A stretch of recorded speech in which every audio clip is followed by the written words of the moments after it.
बिस्मिल्लाहिर्रहमानिर्रहीम। नई बात के साथ मैं हूं फवाद अहमद। नाज़रीन, गुज़िश्ता माह हुकूमत ने अपनी 3 साला कारकर्दगी का जायजा पेश किया। इस कारकर्दगी में हुकूमत ये बार बार कहते रही, वज़ीर आज़म पाकिस्तान जनाब इमरान खान साहब बार बार ये कहते रहे कि मईशत अब ठीक तरफ चल पड़ी है, मईशत का जाविया दुरुस्त है, चीज़ें बेहतर हो जाएंगी। लेकिन दूसरी जानिब जब हम देखते हैं तो 20 हफ्ते के दौरान अशिया खुर्दनोश की कीमतें, अशिया ज़रूरत की चीज़ें, उनकी कीमतें मुस्तकिल बढ़ रही हैं। आखिर मामला क्या है? आवाम को रिलीफ कब मिलेगा? मामला ठीक कब होंगे? करेंसी कब कंट्रोल में आएगी? क्योंकि हम देख रहे हैं कि डॉलर मुस्तकिल बढ़े जा रहा है, रुपया मुस्तकिल गिरे जा रहा है। आखिर सूरत-ए-हाल है क्या? इशफाक तोला साहब से पूछेंगे, माहिर मईशत है, हमारे साथ मौजूद है इस्लामाबाद स्टूडियो से।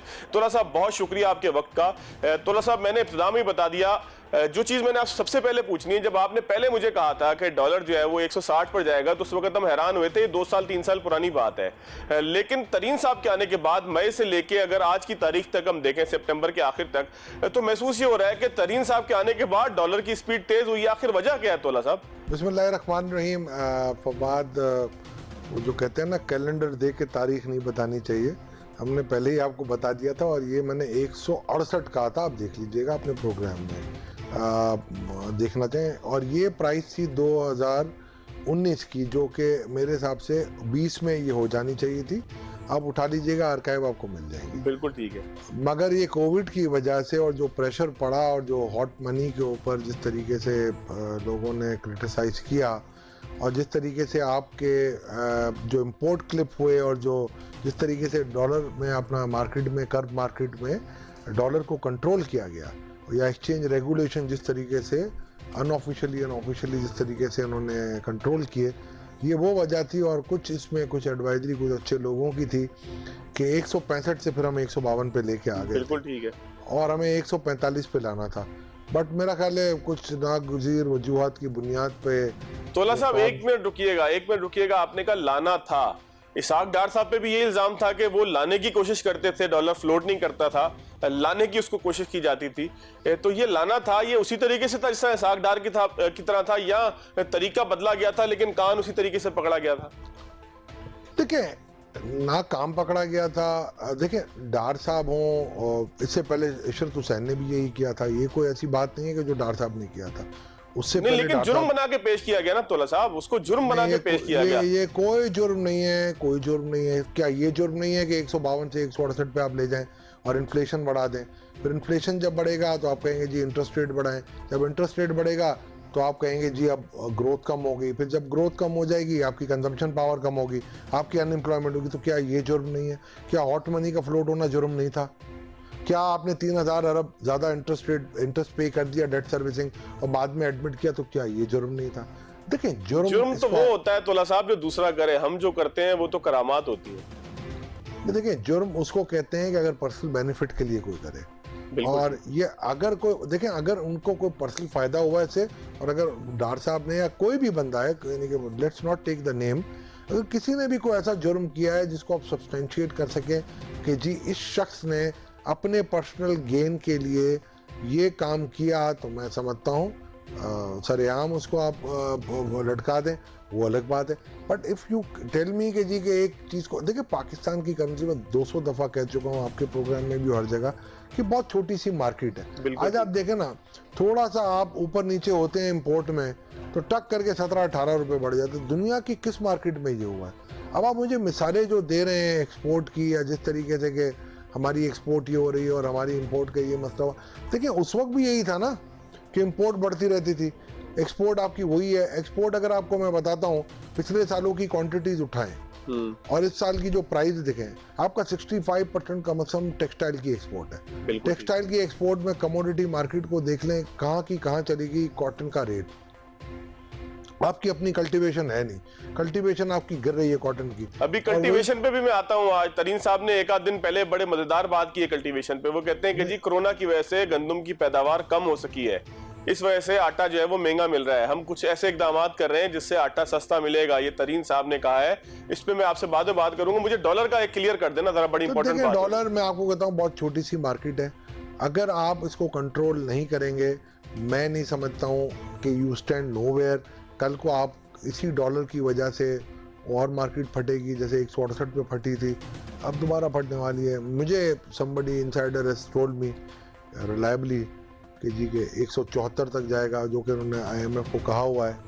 तो और मीडिया में भी आ चुका है, हफीज पाशा साहब भी कह रहे हैं। तो मुझे लग रहा है कि शायद ये इस वजह से हो कि IMF को ऑन बोर्ड रखा जाए, इंटैक्ट रखा जाए, क्योंकि हम दूसरी चीज़ों पे तो उनकी बातें नहीं मान रहे। तो इस चीज़ को मेरा ख्याल है वो शायद कह रहे हैं। अच्छा, तोला साहब जब तरीन साहब आए थे, उन्होंने बड़ा सख्त मौकफ अपनाया था IMF के हवाले से, और ऐसा महसूस हो रहा था कि IMF को बड़ा एक टफ टाइम मिलेगा पाकिस्तान से, इन शेप के इनके साथ निगोशिएशन में हमारा हैंड अपर होगा। लेकिन जब से तरीन साहब आए, मैं इसलिए कैटेगोरिकली कह रहा हूं कि महसूस ही हो रहा है कि उसके बाद से अगर आप मई से उठा के देखेंगे तो तेजी से डॉलर जो है वो बढ़ना शुरू हुआ है और 167, 168, 169 तक चला गया है। ये तरीन साहब ने कुछ ऐसा मतलब पॉलिसी में कोई शिफ्ट किया है, या ये मारूजी हालात तमाम चीजें मिल के आपस में इस जगह पर ले आई हैं कि डॉलर जो है वो तेजी से फ्लोट होते हुए आगे निकल गया है? अगर आप तरीन साहब का पहला बयान देखें जो उन्होंने फाइनेंस मिनिस्टर बनने से कुछ दिनों पहले दिया था, मेरा ख्याल है शाहजेब खानजादा साहब को, उन्होंने तो खुद एडमिट किया था कि जितनी रैम्पेंट डिवैल्यूएशन हुई है that has killed the economic growth, और ये होना नहीं चाहिए। तो अब मेरा ख्याल है वो ये कह रहे हैं कि जी मुझे तो कुछ नहीं है, स्टेट बैंक के हाथ में, स्टेट बैंक चाहे जो करे, मैं कुछ नहीं कहता। But this is not the case. The case is that it's not very simple. आपको you have to control the market, you to manage, not in an illegal manner, legal manner में आपको ये मैनेज करना पड़ेगा। अगर आप नहीं करेंगे आपकी इन्फ्लेशन बढ़ेगी, और फिर आपको मेरा ख्याल है ये जो लोन आ रहे हैं ना अभी आपके, जिससे आपने रिजर्व बिल्डअप किए, वो लोन आपको रीपे भी करनी है। डोंट फॉरगेट कि आपको 1 साल का मोरेटोरियम मिला था G20 का। डोंट फॉरगेट कि आपके $4 बिलियन जो एक फॉरेन एक्सचेंज एसोसिएशन वाले बता रहे हैं कि $4 बिलियन आपको एमिनिस्ट्री के, रियल एस्टेट की एमिनिस्ट्री के आए थे। डोंट फॉरगेट कि आपकी मिनिस्ट्री ऑफ कॉमर्स कह रही है कि $12 बिलियन का करंट अकाउंट डेफिसिट होगा। डोंट फॉरगेट कि आपका स्टेट बैंक कह रहा है 9 बिलियन का होगा। तो 3 बिलियन का ये बफर और 4 बिलियन वो, तो अगर आप 16 बिलियन पे पहुंच गए कुछ ना करते हुए भी, ना आपने कोई वैल्यू एडिशन की है, और अभी भी पावर शॉर्टेजेस आपकी आ रही हैं। आप जितनी भी मशीनें लगा दें, आप जितने भी अपना क्या कहते हैं टेक्सटाइल के लिए आपने वैल्यू एडिशन की, टर्फ में आपने इतना अच्छा अचीवमेंट किया, but at the end of the day what you are going to achieve, जब आपका इंटरेस्ट रेट बढ़ जाएगा फिर आपकी वही इंडस्ट्री तबाह हो जाएगी, फिर आपकी अनएम्प्लॉयमेंट हो जाएगी। अच्छा तोला साहब, एक चीज मुझे और बताएं, 3 साल जो थे गवर्नमेंट हुकूमत पाकिस्तान के, तहरीक इंसाफ की हुकूमत के, असद उमर साहब से शुरू हुए, हफीज शेख साहब आए, और फिर जो है वो आपके तरीन साहब आए। क्या इन तीनों ने एक ही पॉलिसी को टो किया है मईशत के हवाले से, या तीनों सालों के अंदर हम देखें तो बस पॉलिसी अप डाउन बीट की तरह होती रही है? कोई ना कोई चीजें तो ऐसी होंगी ना, तीनों ने मिलकर कुछ बेहतर करने की कोशिश की होगी, या बस एक दूसरे को जो है वो गलत कह के उसके इकदामात को रोल बैक किया है? नहीं सर, गलत कहते नहीं है, कोई किसी को करते हैं, इकदामात से कर देते हैं ना। नहीं सर, देखें असद उमर साहब आए, IMF जाना है नहीं जाना, ठीक है, और जो है ना too many cooks spoils the food वाली बात हुई। उनके दौर में ही इंटरेस्ट रेट बढ़ा, उनके दौर में करेंसी डिवैल्यूएशन हुई, ठीक है। तो अब आना चाहिए था उस शख्स को कि जो इन दोनों फैक्टर्स को कंट्रोल करता। मजीद हफीज शेख साहब आए, उनके दौर में भी ये जो है ना रविश जारी रही और बढ़ता रहा इंटरेस्ट रेट। उनके दौर में भी आपकी जो ग्रोथ थी ना वो बिल्कुल सप्रेस हो गई। असद उमर के दौर में सप्रेस हुई, शेख साहब के दौर में तो यहाँ तक हुई कि माइनस पे आ गई, और हम डिप्रेशन में जाने लगे थे, इकोनॉमिक डिप्रेशन में। तरीन साहब आए, अब तरीन साहब ने, आपने देखा होगा कि जी वो उन्होंने कहा था वो कि जी इंटरेस्ट रेट बढ़ने की वजह से ये हुआ और डीवैल्यूएशन की वजह से हुआ। तो रीवैल्यू होने के बाद डीवैल्यू भी इन्हीं के दौर में हो रहा है। मुझे अब लग रहा है कि जहाँ तक ये जो जिस तरीके से चीज़ें चल रही हैं, मैं समझता हूँ कहीं इंटरेस्ट रेट अगर बढ़ गए तो it will be very difficult. और आपकी ये जो ग्रोथ है, डोंट फॉरगेट दिस थिंग कि टेक्सटाइल की अगर ग्रोथ है तो मैं बहुत इसको वेलकम करता हूँ। फूड सेक्टर की ग्रोथ है वो भी वेलकमिंग है, बट ये जो ऑटोमोबाइल वगैरह की जो ग्रोथ होती है ना, ये 2005-06 में हम देख चुके हैं, ये एक बबल की तरह फटती है। मैं तोला साहब एक ब्रेक लेता हूं। मैंने ये बहुत इंपॉर्टेंट आपने बात की, ऑटोमोबाइल की जो ग्रोथ है, आप कहते हैं कि वो बबल की तरह फटती है, लेकिन दूसरी जानिब वज़ीर-ए-आज़म पाकिस्तान को क्या किसी ने नहीं बताया कि इस चीज का हवाला वो बार बार अगर देंगे तो जब ये बबल फटेगा तो उस वक्त जो मायूसी होगी, उस वक्त जो पूरी कौम ये समझेगी कि मईशत अब बैठ गई है, उसका जिम्मेदार कौन होगा? एक ब्रेक के बाद अशफाक तोला साहब से पूछूंगा।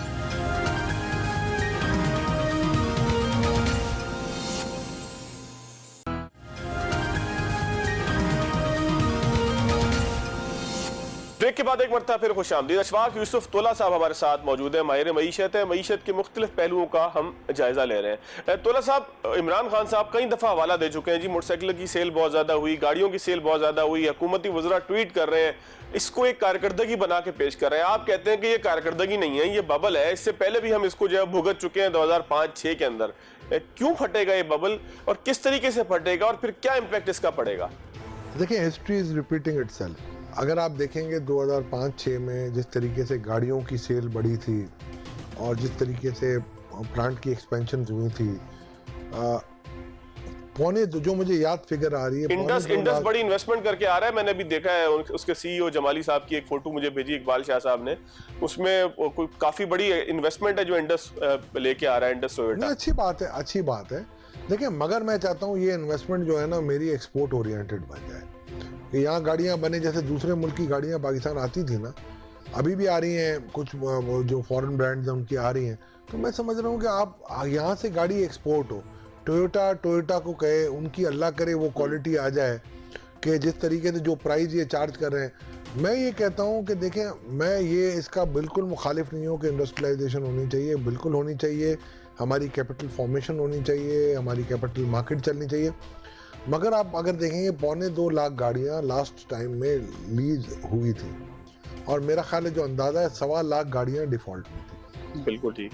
तो अब आप मुझे बताएं, एक जो मैं एक बंदे को जो ये फाइनेंस देता हूँ, इंस्टेड ऑफ कि अगर उसकी मेरा ख्याल है इस्तात जो अगर है मोटरसाइकिल की है तो वो गाड़ी ले रहा है। अल्लाह सबको दे, मैं इस बात से बहुत खुश होता हूँ अगर कोई तरक्की करे। मगर अगर वो लोन लेके करता है तो उसके 2 इम्पैक्ट आते हैं। एक इम्पैक्ट आता है कि जो उसकी सेविंग होती है वो एग्जॉस्ट हो जाती है और वो उल्टा कर्जे में आ जाता है, ठीक है जी। और उसकी फिर जो रनिंग एंड मेंटेनेंस कॉस्ट होती है वो 2 टाइम्स 3 टाइम्स 4 टाइम्स हो जाती है।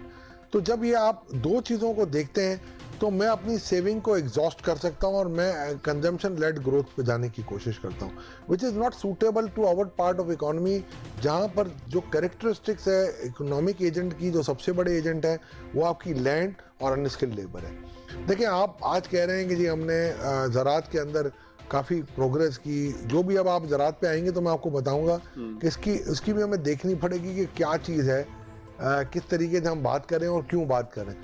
मगर जहाँ तक ये मैं वार्न कर रहा हूँ कि अगर हाँ ये इन्वेस्टमेंट हो रही है, it is more than welcoming, अगर यहाँ से ये गाड़ियाँ एक्सपोर्ट हो जाएं। बिल्कुल ठीक। देखिए, लोकल एक थ्रेशोल्ड है और वो आपको नीचे आता जाएगा।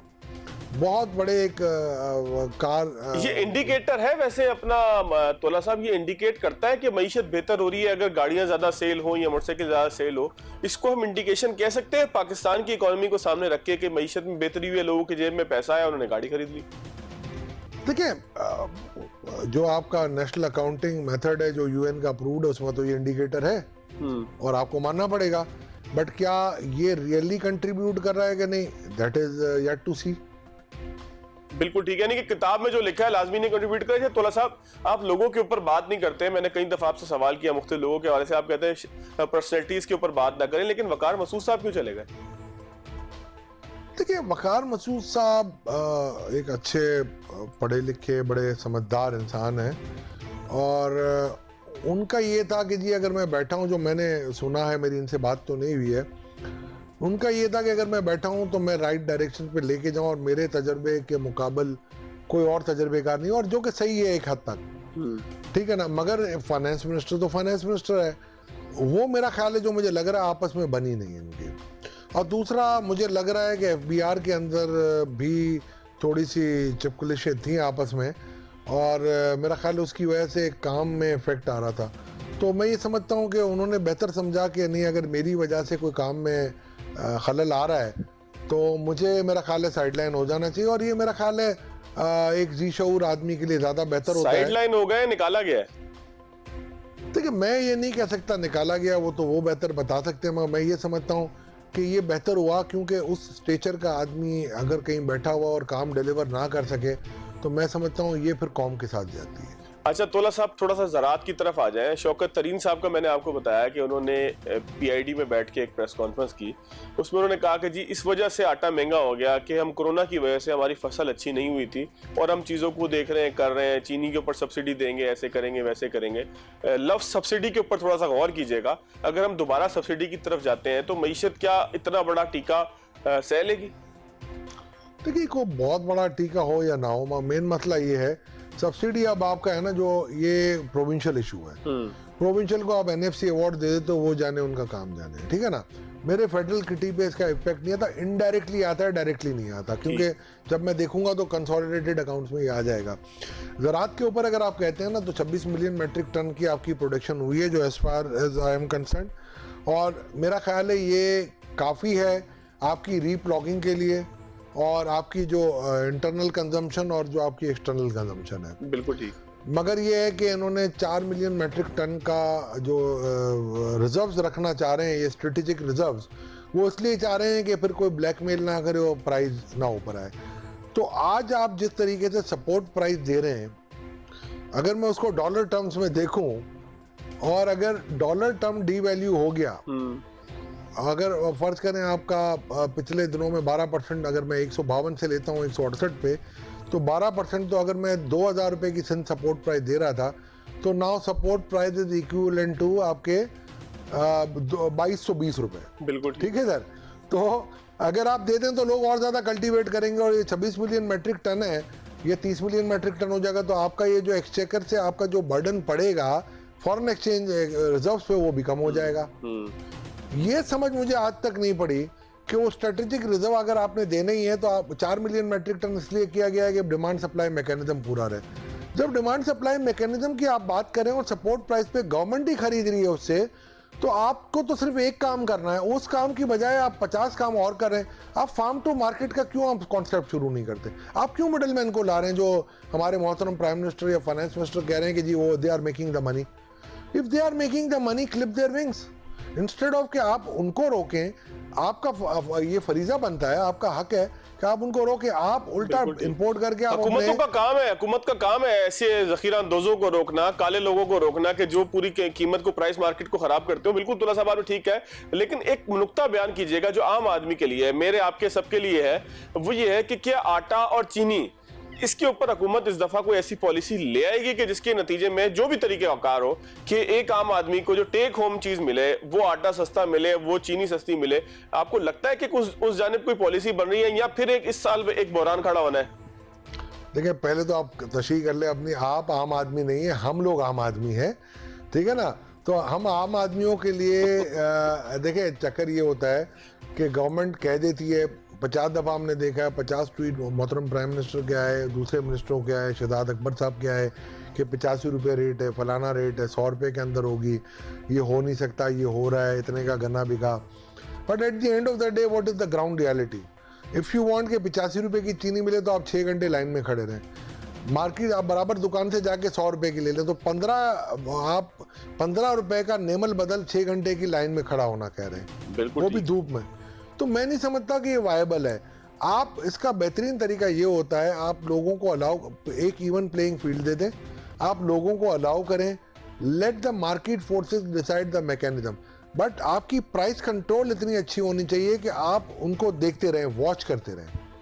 आप इनको, अगर आप बोलेंगे जी किसान को तुम सपोर्ट करो, अगर वो सपोर्ट करने के लिए मिल वाले जाएंगे तो मिल वाले चिल्लाएंगे कि जी मेरी मिनिमम कॉस्ट ये आ रही है।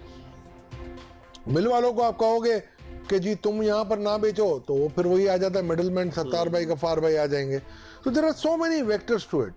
मैं ये कहूँगा आपको कि हमेशा आप ये एक ओपन एंडेड फ्री मार्केट, जैसे आप कह रहे हैं ना कि जी हमारी करेंसी मार्केट फ्री हो गई, तो करेंसी मार्केट तो बहुत बड़ी फ्री करने का मतलब ये होता है कि इन्फ्लेशन बहुत ज़्यादा बढ़ाना। चीनी की मार्केट और ये अपना गन्ने की मार्केट और ये वीट की मार्केट आप क्यों फ्री नहीं कर सकते? अच्छा तोला साहब, मैं एक छोटा सा ब्रेक ले लेता हूं, मैं दोबारा आपकी तरफ आता हूं। लेकिन तोला साहब ने एक बड़ी मजेदार बात की, मैं चाह रहा हूं कि ये पार्ट उस पर खत्म करें। इस्लामाबाद की एक शाम थी, पिछले दिनों हमारी एक साहब से मुलाकात हुई, उन्होंने एक बड़ी मजेदार बात की सरीना इस्लामाबाद में बैठ के। उन्होंने कहा कि जब खुशामद आपकी होती है और 50% आपको यकीन हो कि ये खुशामद गलत हो रही है, यानी कि खुशामद हो रही है, लेकिन 50% फिर भी आपके ऊपर असर करती है और आपको अच्छा जरूर लगता है। मुझे बहुत अच्छा लगा कि तोला साहब ने कहा कि आप आम आदमी नहीं है, आम आदमी आदमी तो तोला साहब है, लेकिन उन्होंने मुझे खास आदमी कहा। खवास में मैं हूं नहीं, लेकिन मुझे अच्छा जरूर लगा। एक ब्रेक लेते हैं, ब्रेक के बाद तोला साहब की तरफ दोबारा आएंगे।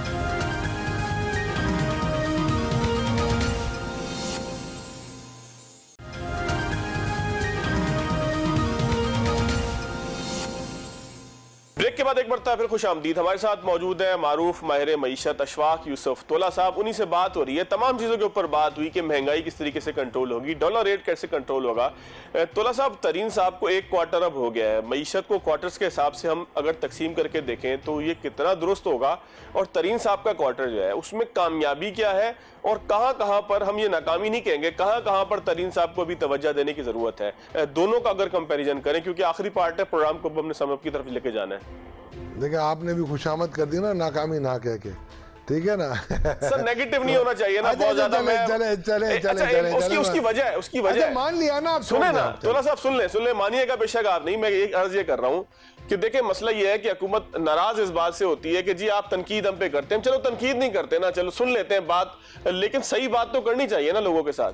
चले आप शुगर कोट कर दें। अच्छा, मैं आपको ये कह रहा हूँ, देखिए कामयाबी हुई है उस फ्रंट पे कि टैक्स कलेक्शंस काफ़ी ज़्यादा हुई है, ठीक है, बट उसमें भी ये है कि ग्रेप वाइन यही है कि जी ये ज़्यादा मेरा ख्याल इम्पोर्ट लेड है और ये इन्फ्लेशनरी एडजस्टमेंट्स के साथ आई है, ठीक है, बट नॉनदलेस से एप्पल एंड एप्पल जो ड्यू है वो आप क्रेडिट दे दें। जो जहाँ तवज्जो देने की ज़रूरत है वो आपके, मैं कहता हूँ इंटरेस्ट रेट में घटाएं आप ये कंजम्पशन लेड ग्रोथ को ना परस्यू करें और आप प्रोडक्शन लेड ग्रोथ को करें। एग्रीकल्चर कंट्री है, एग्रीकल्चर लेड पे करें, फार्म टू मार्केट की पॉलिसी लेके आएँ, वो आप ले आने में मुकासिर हैं।